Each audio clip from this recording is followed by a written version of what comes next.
I'm Wayne Epps here with Zach Joaquin, and we're here for another episode of Ram Talk with the RTD, looking back at the NIT Tournament and then also at VCU's NIT opener on Tuesday against Princeton. So we're to start, A10 tournament. Obviously VCU heading into that had a lot at stake with the game in St. Louis, the regular season finale, had a chance at the top seed, didn't get it, ended up as the number 3 seed, but still with that double bye, so they were waiting around until last Friday to play. And ended up playing, their crosstown rival Richmond, who with everything to play for. exactly, which a lot of people obviously expected that, coming in. Richmond was a higher seed in their second round game on Thursday, and ended up making it to the quarterfinal game on Friday. So it was a big time game, against your rival. But VCU, just similar to St. Louis, just kind of came out a little flat from a defensive perspective, and as far as defending the arc, which has been such a strength for VCU all year. They came into the game second in the nation in three-point field goal percentage defense. So they defended the three so well all year. But then Jacob Gilliard just goes off. He was phenomenal. Yeah, hitting NBA range threes, which Yeah. are hard to defend. Like he would just some of those threes he was hitting is just like You gotta tip your cap. Yeah, That's not a bad contest, or that's not, a product of VCU not being on its game as far as getting out to the perimeter and running people off the 3-point line. Gilliard was just that good that sometimes you have to tip your cap. And it's awesome to see when you get into conference tournaments late in the year, those seniors or those 6th-year guys that play with that desperation. And man, he really had that. You could tell that he did not want his college career to end, and he left it all out on the floor and played fantastic. And even though it's a huge rival, I think you have to tip your cap to how he played. 100%. That's what makes March Madness so great. It's just that it's like that will to win. One shining moment. Yeah, exactly. But just that will to win, and winning four games in 4 days is so tough. And for that Richmond game against VCU, Gilliard talked a lot about like they were driven by the 20-point loss they had at the Siegel Center back in February. I'm sure the We Run Richmond stuff was in their minds. Yeah. Oh yeah, he said that he specifically said that he was like, we remember that We Won Richmond quote that came out of that game when VCU beat Richmond by 20. And he said, 95% of that game on Friday was pride from losing the way they did at the Sequel Center. So I think that really drove them. And I think Gilliard kind of single-handedly kind of pulled the guys along with that, with hitting those threes on 5 of 9 from deep in the first half. Finished 7 of 12, which was part of a 9 of 19 overall night for Richmond shooting the three. Looking at VCU, it was kind of symbolic on the wrong end as far as like two of the biggest culprits, two of the biggest detractors that they've had all year as far as fouling too much and turning the ball over too much, really kind of reared their head in that game. The fouls, Richmond didn't shoot the ball particularly well in the second half, but they still went 20 of 23 from the free throw line in the second half, and that allowed them to keep that lead, even though they weren't really lighting up from the field in the second half. My gosh, Richmond shot 32 free throws and VCU shot 9. Yeah, that was wild. Again, they shot 34% from the field in the second half, but when you're on the line for 23 free throws, that allowed you to keep a lead like that. So, obviously VCU tried its best to come back, but just never could quite get close enough to overtake them late, and the fouling was part of it. Yeah, it was frustrating, and it's obviously, I think it's easy to get frustrated with the officiating from a VCU perspective, but that's also part of the deal with how VCU plays, right? Sometimes when you play that physical defensive style, when you're flying out to 3-point shooters, when you're trying to contest everything, if you run into an officiating crew that's going to call things tight, then sometimes you can have a game like that where another team shoots 32 free throws and you shoot 9. And it's tough to recover from. Even if you're playing your typical hallmark defense when you're putting a team on the line that much, then especially a good free throw shooting team like Richmond, they're going to take advantage of it. Yeah. And then on the wrong end of that aggressiveness too is when you turn the ball over yourself on offense, and you see VCU. Again, it's been all year. Sometimes just they play so fast. Sometimes they're pressing the pedal too fast. Sped up. Yeah. And it's a passing transition that's a little bit too quick, a little bit ahead or behind of a guy, and out of bounds. There was one play in particular that sticks out of my head from Friday where Keyshawn Curry, who we all know, like when he gets free on the fast break, he's going 110 miles per hour. And he did that on one play, but he went too fast and couldn't slow himself down and fell out of bounds, and that was one turnover. So, those turnovers kind of racked up, and Richmond, they didn't take a huge advantage of them. They scored 15 points off 16 VCU turnovers, but those extra points matter in a game like that. And so, Mike Rhoades kind of called the turnovers and the fouling VCU's Achilles heel all year after the game. And so, everyone knew coming in at VCU, like they were right there on that bubble. We talked about it before. They were kind of teetering on that bubble, in some brackets, out in some other brackets, projections heading in. But everyone knew the consensus was, they had some more work to do. They couldn't just get in by losing on Friday. And so losing that game on Friday, they kind of effectively pushed them too far off that bubble. I think everyone kind of expected like they had to at least make the A-10 final to give themselves a good chance. And so obviously ultimately they didn't make the NCAA tournament. When the bracket was revealed and sort of the official first four out, it included Dayton, SMU, Oklahoma, and Texas A&M. So they weren't as maybe close as even maybe some people thought, even with the loss on Friday. And Dayton was kind of the first team out with Richmond's crazy run. Stole their bid. Yeah, Davidson was going to get in regardless, as an at-large. They were safe. And so with Richmond, but Richmond wouldn't have gotten in if they hadn't won the tournament. So Richmond getting the auto bid and kicking Davidson to an at-large bid, that kicked Dayton out, is what committee chair Tom Burnett said on Sunday. So that's kind of interesting the way some of those cards played out. But obviously VCU didn't make it. I had to wait for that NIT bid and ended up getting a number 3 seed in NIT in a home game against Princeton on Tuesday. So that's a quick turnaround. I think that's kind of interesting as well. That's kind of like a situation where if maybe VCU had made it to the final on Sunday and then lost, they maybe would have looking at a first four in the NCAA tournament. So you would have had maybe a Tuesday turnaround.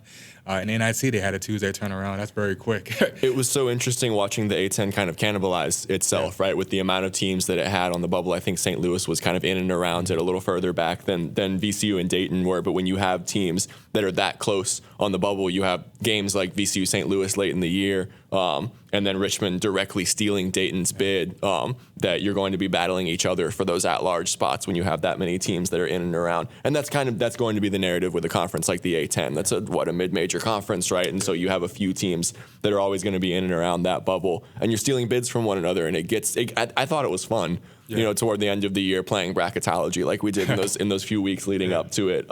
It's entertaining from a college basketball fan's perspective. And one last note on the Richmond game, too. I think that so much of the narrative coming out of VCU's really commanding win over Richmond at the Siegel Center later in the year was VCU's youth and Richmond's experience, right? And how things did not play out how on paper you might have expected them to with such an experienced Richmond team. VCU was really able to speed them up and play their style at the Siegel Center. We saw the script very much flip in the A-10 tournament game, right, where you finally saw the experience that Richmond, going into the year, you thought they were going to hang their hat on. You really finally saw it be a huge boon for them. They looked like they were more calm and composed, and they were able to get VCU sped up. You talked about the sequence with Keyshawn. There were a lot of those in that game where it just looked like VCU was trying to play fast and got ahead of itself. And Richmond looked like they'd been there before, and that it was an experienced group that knew how to handle the moment, and VCU just didn't quite. And I don't think you can fault a young team so much for that. We were bound to get to this point in the year where the youth kind of caught up with them a little bit, and it just happened to at the wrong time against your rivals and a really experienced Richmond team. And hats off to them too. I mean, they've got a few guys who've been with that program, and that was good to see. I think on Twitter, kind of between the two communities, there's always a lot of animosity, but I saw a good bit from VCU Twitter of like, you know what, hats off to Gilliard and hats off to Golden. Those guys have been there for a long time. Chris Mooney's a good guy. People from the VCU community were happy for him. I remember on the TV, the announcers were talking a lot about his kids were there crying in the stands and with his wife, and it was awesome to see that emotion from them, even from a rival. Hats off to Richmond. They played a fantastic game, and it's awesome to see them dancing now. And VCU has to kind of collect itself and refocus, which is what you were leading into there, playing in the NIT, and they've had a motto, Mike has, for kind of refocusing and trying to get this group to take a step back, and not just, you see so many teams sputter out when they get to the NIT if they wanted to be an NCAA tournament team, and you fall short of expectations and you're just kind of going through the motions in the NIT. But this VCU team is really trying to focus on capturing the moment and being grateful to be here and trying to accomplish something in the NIT. Yeah, definitely. Like you said, unfortunately, just the way it is, the NIT is kind of consolation prize. Like that's just the honest truth. Like you said, every team wants to be in the big dance, not the side act or whatever, if you want to call that for the NIT. But at the same time, it's still There's some great teams in this tournament. It's still a trophy to play for, and so like you mentioned, like Rhoades came out with that motto, see it through. And so the team met, like 9:45 Sunday night after the bracket came out, NIT bracket came out, and And that was kind of the motto he said to them, that they want to kind of finish strong here. And he kind of mentioned that he brought up the history of the NIT. Rhoades was a history major in college at Lebanon Valley, where he was like also the D3 Player of the Year. But he said he gave them a history lesson as far as like back in the day, which I had to be honest, I had to do my own research on that. Like back in the NIT was founded a year before the NCAA Tournament back in 1938.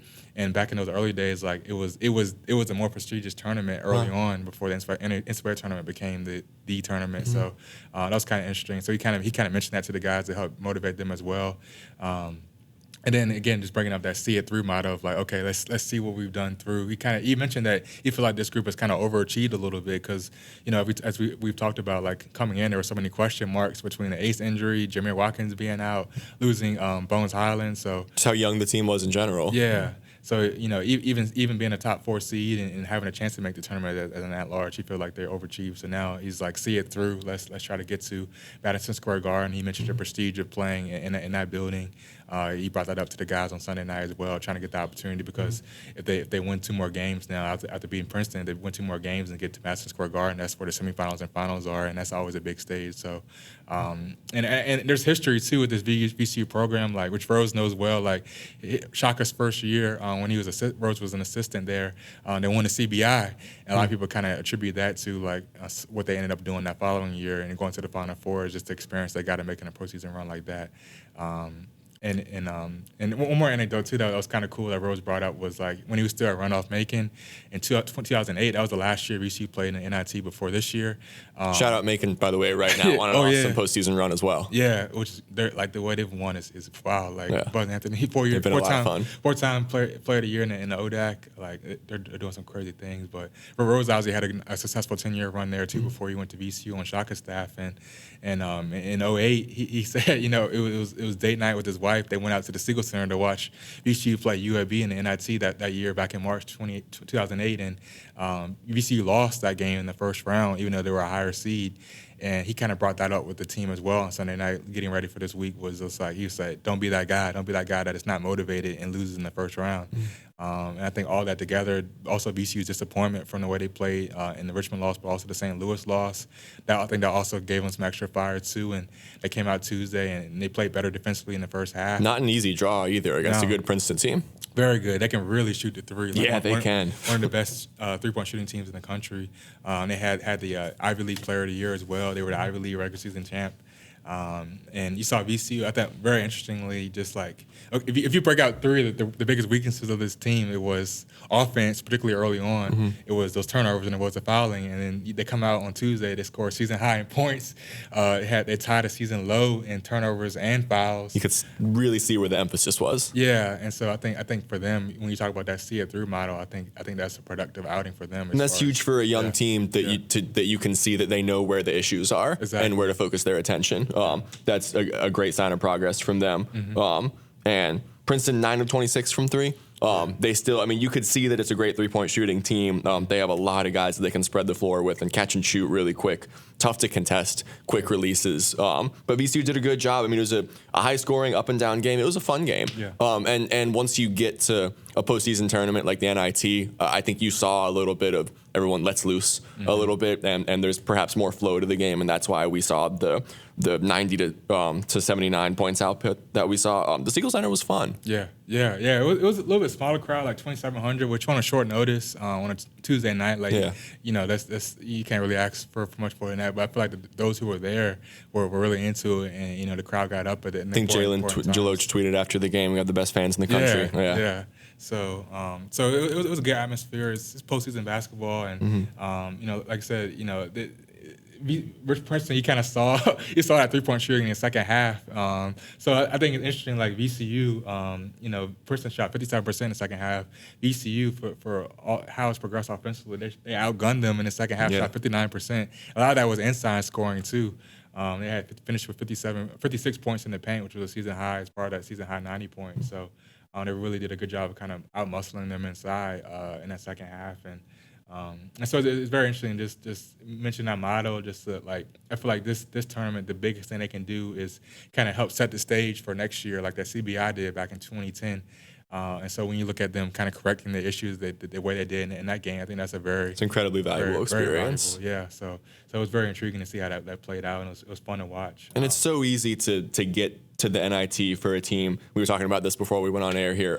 That was so close to the NCAA tournament and be disappointed and have a letdown. Yeah. And you didn't see that from VCU. And you could tell that with Mike and with the group as a whole, that's really been a point of emphasis and something that you're aware of going into a tournament like this, right? Knowing that you didn't meet what was necessarily your goal and what everyone was hoping for later on in the season, but to still take advantage of the moment because it's a really valuable experience that you can use next year and you can use down the road for a team that has so many guys coming back next year. Yeah. This could really transfer. You talked about that CBI run, and thinking of it not every season as individual, right? I mean, this is a collective endeavor that seasons transfer between one another, and the experience that you gain now can be really valuable next year. Yeah. I think we saw that against Princeton for sure. 100%, yeah. So now, you talk about see it through, the sights are on Madison Square Garden. That's what they want to get. And I thought it was funny, like Rhoades was talking about that last night, was like, for him, especially growing up, the sort of the history of MSG, like he mentioned, like playing or coaching in the MSG, like that's like you have a better chance of going to the moon, is what he says. It doesn't feel like a consolation prize once you get there. No, not at all. So that one step, but the next matchup could be a tough one, but it'll be a Wake Forest or Towson, which by the time you'll see this, that game will obviously the results will be in for that one. They play on Wednesday night. Wake Forest is the number 2 seed, so if Wake wins that game, then VCU will travel down to Winston-Salem for that on this weekend. It'll be either Saturday or Sunday. If Towson wins, then Towson is unseeded, so they'll travel to the Siegel Center to play this weekend. Cool old CAA matchup. Yeah, very, very much so. So I think either of those matchups are very intriguing. Like I said, the CAA matchup, they haven't played in 10 years. That rivalry, they played a couple times in the CAA tournament over the years, but haven't played in a while. Have you ever been down to Wake? I've heard it's a beautiful campus. No, so that would be interesting to get a chance to see that. If that does happen. I know it's in the mountains, so it looks beautiful. So that'll be an interesting game. And they have the ACC Player of the Year, and Lonnie Williams too, averaging over 19 points, over 6 rebounds per game. Very good guard there, averaging about 5 assists too. So kind of all around player, maybe similar a la Vince a little bit. Yeah. Who also had a very filled up the stat line last night too with a double-double. As he does against Princeton. But I think either of those games be an entertaining watch, and the Wake Forest will always be a challenge as far as continuing on. But I think we saw last night this VCU team seems motivated. And I got a chance to talk to Ace on Monday night before the Tuesday game, and he was like, we're here to win this. We're not here to BS. Like we're not just here to be here. And so I think you saw that on Tuesday. So especially for a young team, that's a refreshing mindset to have. I think it's easier for a young team to kind of pack it in once you get to a consolation tournament like the NIT and say we didn't achieve our goals and that it doesn't really mean anything. Whereas with a more experienced group, you'd probably expect a little more desperation because that's their career and they want to keep playing. So it's awesome to see a young team have taken that step back and being able to refocus and treat this like the opportunity that it is. There's ACC Player of the Year. There's some good teams in this tournament, and it's a great opportunity for them to play some really top competition and to set the stage for next year. Exactly. And mentioned how this young group it maybe makes them hungrier too. Like I was looking back, just getting ready for this weekend. Like there's only 2 guys on this team who've played in an NCAA tournament game. So obviously they didn't get the chance last year. Vince played against UCF back in 2019. Levi Stockert, when he was at Kansas State, played that they made it to Elite 8 his freshman year. But other than that, the postseason is still new for most of these guys because they didn't get a chance to play last year because obviously the Oregon game was a no contest, and so this is a lot of these guys' first taste at postseason basketball. So yeah, it is NIT, but I think they want a trophy. So and at this point, after how last season ended and coming so close to an at-large bid this year, you would think going into next year there's going to be a lot of hunger there because they know where the expectations. They see the banners in the Siegel Center. They know what the expectations for this program are. It's to make the NCAA tournament, and it's every year. Yeah. And that's a high bar. And they know that exists. That's part of the reason they came to VCU, to be able to play with those expectations, and for a fan base that has that high bar. And so the hunger going into next year, you would imagine, will be great for this group after a really disappointing end to last year that nobody could control, and a disappointing end to this season after there were some really promising moments. I mean, we talked about this team outperforming the expectations going into the year, but there was also a stretch there when they were really hot in conference play that you thought this team could not only make the NCAA tournament, but make some noise in the NCAA tournament. And I think the players had that belief and expectation too. Yeah. So to come short and to be playing in the NIT now, I would imagine there's going to be a great deal of hunger going into next year for postseason basketball and to get back to where this program expects to be year in and year out. Yeah, I think Jay Nunn, who's going to be one of those young guys leading the way next year. He's had a really good so much maturity last several games of the year. Yeah, he's becoming a really good scorer, but I think the perspective he had on it last night in the post game was very, very, very good because he was just talking about like, hey, it's postseason basketball. Not everyone gets this chance, so you could tell he kind of cherished it too as a freshman getting a chance to do this. So I think for him as a sophomore and moving ahead in his career, I think it's going to mean that much more for him. So seeing that perspective from a freshman, that's big. It's still win or go home. Yeah, you're still playing for your postseason life and for your season to continue. And for guys like Keyshawn and Vince might not be playing for their college careers, and so even though it's a consolation bracket, there's still very much that hunger that we're seeing from this group, and it's been refreshing to see. Yeah, exactly. So we'll have all your March Madness coverage covered for you on richmond.com/sports between NCAA Tournament and NIT. So you can follow all our stuff at richmond.com/sports. Thank you for watching. Thank you, guys.